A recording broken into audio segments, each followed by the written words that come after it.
Bonjour bien-aimés dans le Seigneur, que la grâce de Dieu demeure avec chacun d'entre nous au nom de Jésus. Merci, c'est venant. Bien-aimés, en ces temps de la fin où l'avènement de notre Seigneur Jésus est imminent et l'enlèvement des vrais enfants de Dieu est déjà presque à la porte. Raison pour laquelle il est très important pour tout enfant de Dieu à travers le monde entier de s'armer du discernement. Amen. S'armer du discernement conformément à la parole de Dieu. Bien aimé, depuis un certain temps, nous touchons un aspect qui est réellement le prochain. C'est qui le prochain? La première des choses à noter, c'est que nous vivons dans un monde qui est en réalité divisé en deux. Il y a le monde de la lumière et le monde des ténèbres. Il y a ceux qui font partie du monde de la lumière et ceux qui font partie du monde des ténèbres. Le monde de la lumière, c'est tous ceux qui sont en Christ. Parce que Christ est lui-même la lumière du monde.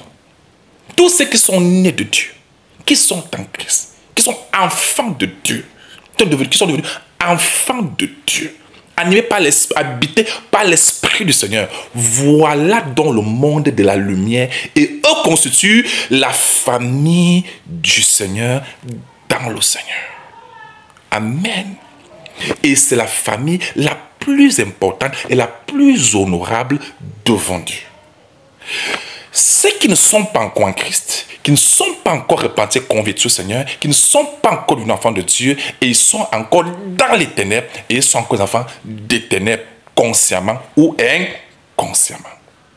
Dieu les appelle donc à la repentance et à la conversion par l'évangile, la parole de Dieu que nous apportons tous les jours. Amen.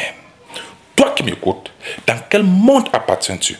Dans le monde de la lumière en Christ, ou bien, je ne parle pas des églises, je ne parle pas des obédiences, s'il vous plaît, je parle en Christ. Il y a une différence. On peut appartenir à des religions, à des obédiences, mais ça ne veut pas forcément dire que nous appartenons au Seigneur, ou bien que nous sommes dans le Seigneur. Amen. Je parle de ceux qui sont le Seigneur, réellement, qui sont nés de lui, habités par son esprit. En Corinthiens, chapitre 11, chapitre 12, le verset 12 à 13, il est écrit. Tous ceux qui sont le Seigneur, qui constituent une famille, la Bible dit que nous avons été baptisés dans un seul esprit pour former un seul corps. Et nous sommes les membres du corps du Christ, les uns les autres, dans le Seigneur. Toi qui m'écoutes, fais-tu partie du corps de Christ? Amen. Dans Actes chapitre 4, la Bible dit que la multitude de ceux qui avaient cru n'était qu'un seul cœur et une seule âme dans le Seigneur. Ton prochain, c'est celui qui est ton frère, ta soeur, ta famille dans le Seigneur. Voilà celui que tu dois aimer comme toi-même. Parce que la lumière marche avec la lumière, mais ne peut pas avoir de lumière ténèbres semblable. Non, la lumière n'est pas semblable aux ténèbres. Vous comprenez? Ton semblable, c'est celui que le monde a même lumière que toi. Qu'en est-il des autres? Faut-il les détester? Non, il faut plutôt les appeler à la repentance et à la conversion, afin qu'ils deviennent quoi? Les enfants du royaume, les enfants de la lumière dans le Seigneur. Voilà la vraie famille. Et pour vous montrer encore que cette famille est importante, c'est que c'est la seule famille qui est unie pour l'éternité. Même après la mort, nous sommes toujours unis au Seigneur éternellement. Cependant, la famille de la chair, elle sera finie. Elle va finir sur les choses de la terre. Et encore, Jésus-Christ lui-même nous a montré le modèle, l'exemple à quel point lui-même il a mis l'accent sur la famille dans le Seigneur. Marc chapitre 3, du verset 31 à 35. Jésus prêchait à un endroit et sa mère et ses frères sont venus l'ont envoyé appeler. Et Jésus-Christ va corriger cette erreur-là pour montrer que les affaires de famille de Dieu là, ce n'est pas une affaire de chair. Vous comprenez? C'est une affaire d'esprit et dans le Seigneur. Vous comprenez? Marc chapitre 3, écoutons Jésus-Christ qui corrige cette affaire-là. Amen. Il dit, suivant sa mère et ses frères qui, se tenant dehors, l'envoyaient appeler. La foule était assise autour de lui et on lui dit, voici, ta mère et tes frères sont dehors et te cherchent. Qu'est-ce qu'il faisait dehors? Question. Et il répondait, qui est ma mère et qui sont mes frères? Je crois que si ton enfant te parle comme ça, tu vas lui dire qu'il te manque de respect. Tu vas peut-être le gifler. Mais là, Jésus-Christ est en train de donner un enseignement puissant sur la vraie définition de la famille dans le Seigneur, des frères et sœurs dans le Seigneur. Il dit, qui est ma mère et qui sont mes frères? Le verset 34. Puis, jetant les regards sur ceux qui étaient assis autour de lui, voici, dit-il, ma mère et mes frères. Car quiconque fait la volonté de Dieu, celui-là est mon frère, ma sœur et ma mère. Avez-vous compris la définition de la famille dans le Seigneur par Jésus lui-même? Ce n'est pas une affaire de chair. Nous pouvons issus de la même chair, du même sang. Mais si nous n'avons pas forcément le même esprit, si nous n'avons pas le même esprit, le même cœur, et que nous n'appartenons pas au même monde, nous ne sommes pas vraiment ensemble. Désolé. Il faut beaucoup de prudence à ce niveau-là, beaucoup de discernement. Je dis que quiconque fait la volonté de mon Père, celui-là est mon frère, ma soeur et ma mère. Voilà la famille, voilà la définition du prochain, de la famille dans le sens de Dieu, dans le contexte biblique, selon le Seigneur. Toi qui m'écoutes, fais-tu partie de cette famille? Tu dois faire ta propre volonté pour faire la volonté de Dieu. Suivant la lecture. Suivant la lecture. Il dit quiconque fait la volonté de Dieu, celui-là est mon frère, ma soeur et ma mère. C'est pas dire que Jésus avait vraiment besoin de mères, tout ça, des frères. Non, c'est juste pour faire comprendre que la vraie famille, c'est celle qui se trouve en Christ et dont les gens sont là pour faire la volonté de Dieu. Voilà la famille qui est la plus importante. Dans toute la Bible, c'est la famille la plus importante. À tous ceux qui sont responsables des familles, vous avez des enfants. Les enfants que Dieu nous donne là, le plus important, c'est les aider à se repentir, à se convertir et à faire partie de la grande famille qui est la plus importante, celle qui est dans le Seigneur. Si on réussit à le faire, on a gagné nos enfants pour toujours. Voilà pourquoi les responsables des familles ne doivent pas se limiter à encadrer le corps des enfants. Ils doivent aussi chercher à ramener leur cœur, les âmes dans le Seigneur. C'est alors que nous allons pouvoir bien les gagner pour toujours. C'est la plus grande famille. Amen. Galates, chapitre 6, le verset 10. Vous allez lire la version 8 secondes, la version 7. Vous allez voir comment Dieu met l'accent que lorsque nous faisons du bien, nous devons faire du bien principalement à ceux qui sont de la famille des croyants. C'est eux notre véritable famille.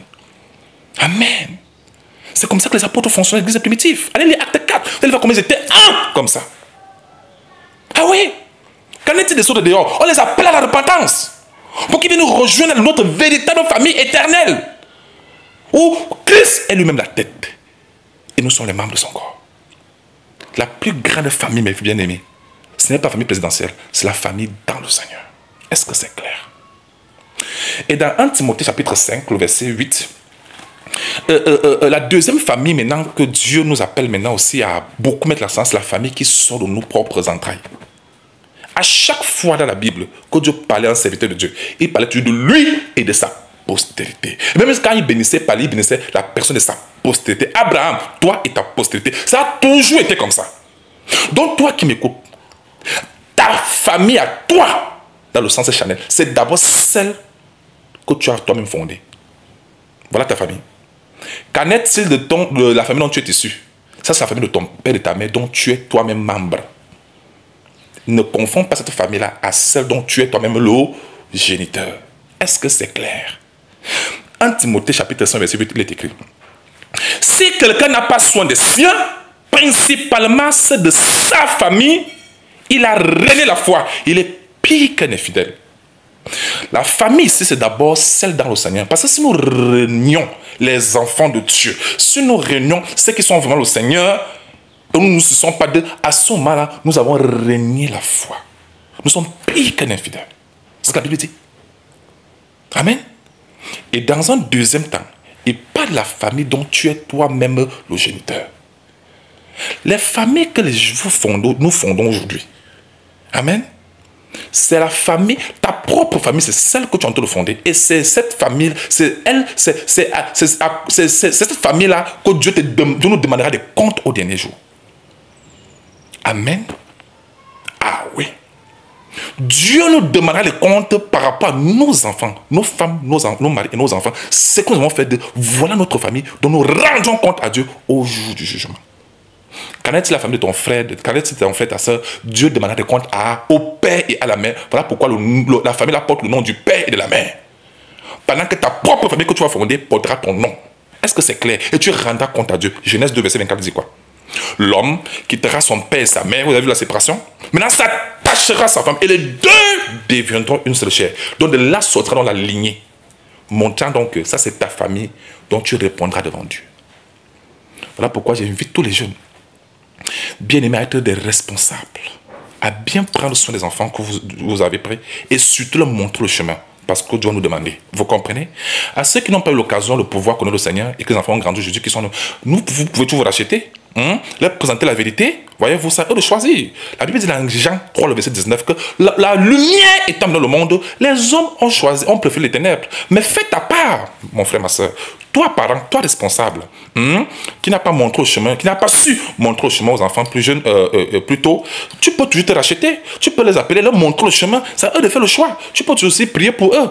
Et aux jeunes qui sont au fond des familles, soyons responsables, montrons vraiment le chemin du Seigneur à nos enfants, sans blague. Vous comprenez? Parce qu'il n'est pas important, il n'est pas bien que nous fassions des familles, des enfants, des familles qui finiront à la perdition. Vous comprenez? Ça ne sert à rien. La plus grande réussite d'une famille, c'est une famille qui verra le Seigneur, qui sera le Seigneur éternellement. C'est la plus grande famille. C'est ça le prochain. Le prochain non pas tout le monde. Le prochain est celui que tu as réussi, qui fait partie de la grande famille du Seigneur avec toi. C'est lui que tu dois aimer comme toi-même. Qu'en est-il des autres? On ne les déteste pas. Au contraire, on les présente Christ afin qu'ils se répandent aussi, qu'ils viennent aussi se rejoindre à nous et former ici une seule famille éternellement. Que le Seigneur vous bénisse et qu'il vous garde. Amen. Amen. Ayons le discernement. On n'embrasse pas tout le monde. On est prudent.